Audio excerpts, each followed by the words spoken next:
25.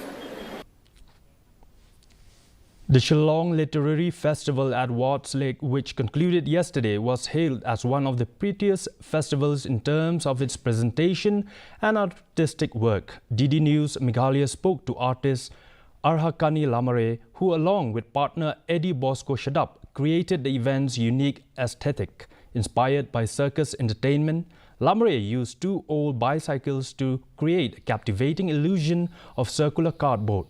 The decorations heavily featured recycled materials, including local newspapers for the main stage ceiling.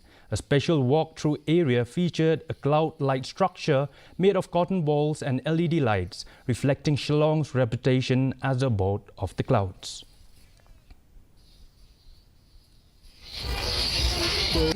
Actually, in our workshop, there are lots of bit and pieces of these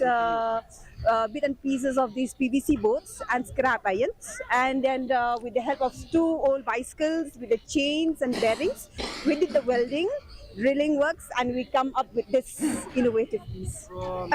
This is the idea from my whole team, sir. It's not only from me myself. That our teamwork, we came up with this idea.